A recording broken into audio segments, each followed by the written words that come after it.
Hey folks, this is Eddie Lazzari with Educated Veteran.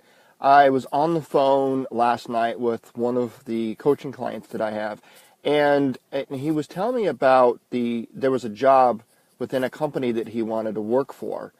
They had a job description, and he went and he read through the job description, and he compared it against his resume and his experiences, and he said, I think I could qualify for this position. I definitely want to work in this company. He said, but there's several things in this job description, whether it be experiences required or education required or whatever the case may be. He goes, there's a few things in this job description that I don't match to. He goes, I probably have 85-90% solution in terms of education, skills, experience, etc. But I don't check the box on everything in this job description. And this is a common misconception that a lot of people have, not just veterans, this is anybody that's looking for a job. And here's the dirty little secret. I'm going to let you in on this, okay?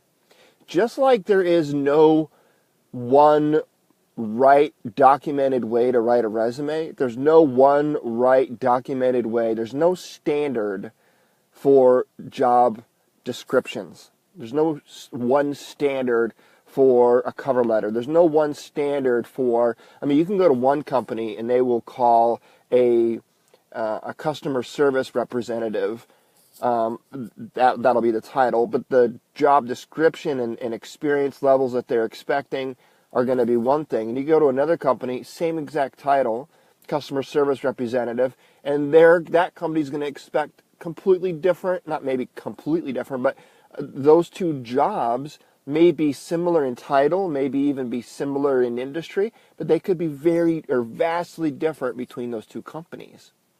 So here's the dirty little secret about job descriptions. Who writes them? Anybody know? Take a guess. A lot of people think that professional human resources representatives or professional executive recruiters are the ones writing these job descriptions. And in some cases that may be true. But more times than not, it's the actual hiring manager in that department, in that company, is being asked to provide a job description for the role they're trying to fill. Now, if you take a job description, you break it up into 3 sections. There's going to be the top section. That's usually like company XYZ is a leader in this industry, and we've been in business for 100 years, and all this great, wonderful stuff. That's going to be usually at the top. It talks about the company. In the middle is going to be the actual job description. This is the job. These are the requirements. Here's the education level expected, And then down at the bottom, there's going to be a blurb or something to the effect of, the roles and responsibilities entailed in this job are not all inclusive in this job description, and other responsibilities are required to fulfill this position, or something to that effect. So you could usually kind of break any job description will usually be broken up into those 3 different sections. So you're looking for that middle section. The top section and the bottom section is usually a canned data, canned information provided by the human resources department or organization of that company. The middle section and the actual job description itself, that's provided by the hiring manager. Now, you can have multiple hiring managers within the same company write job descriptions for the same exact position, and they're all going to be different. They just are. They may be required through company policy to write the job description in a particular format, but the content that they write is all going to be different. That's just the way it is. And so that's the first thing I wanted to dispel. Who actually writes it? The second thing is, there's no set standard. And the third is, you all know this, not everybody is as great a writer as someone else. Some people are maybe excellent managers. They might be excellent at their job or in their industry, but they don't know how to convey what it is that they want. So what do they write? They write everything that they could potentially want in a candidate. Everything but the kitchen sink. And so when you're looking at a job description, you're like, yes, I can do that. Yes, I have experience. Yes, I have that. But I don't do that. I don't do that. I can't do that. I've never had a chance to do that. I don't have that.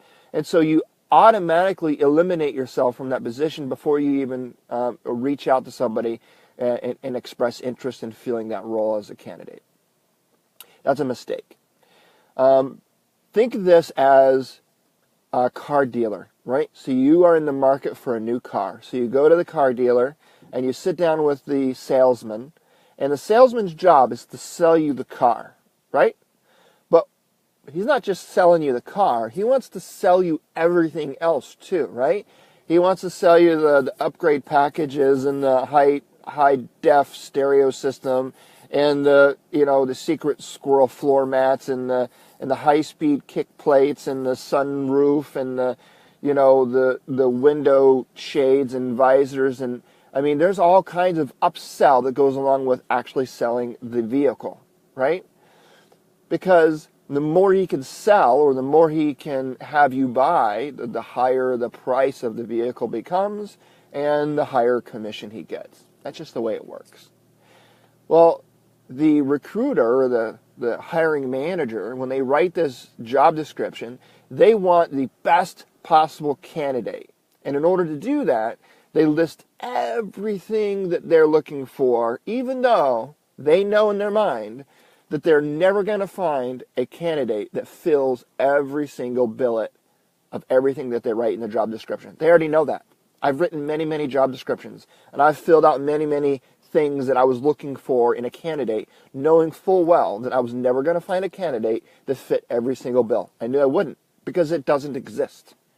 All right? Just like Santa Claus doesn't exist, just like the Tooth Fairy doesn't exist.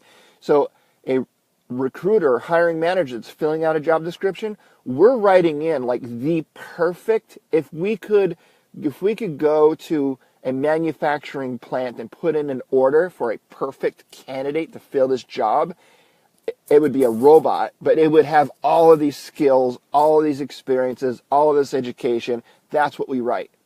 And we do this because we hope that we're going to find a candidate that fits most of some of those check the boxes. All right? So, next time you're reading a job interview, next time you're reading a job description, figure out what the top and the bottom section are that are canned information put in by the company. Figure out that middle section, the actual job description, and think to your head, or think in your mind, that was written by the hiring manager.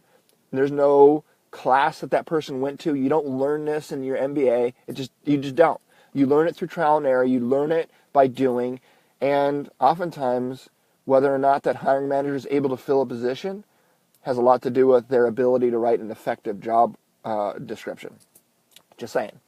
So go through there, and if you can check the box on, say, even 50% of the things that they're asking for, you could potentially be considered a good or ideal candidate for that role. So don't be discouraged if you don't fit the bill of everything. If you can fit 50%, then the rest of it is about your ability to demonstrate your experiences in those 50% in either the phone interview or in the in-person interview. So that is my tip for today, something to think about, helping you become an educated veteran.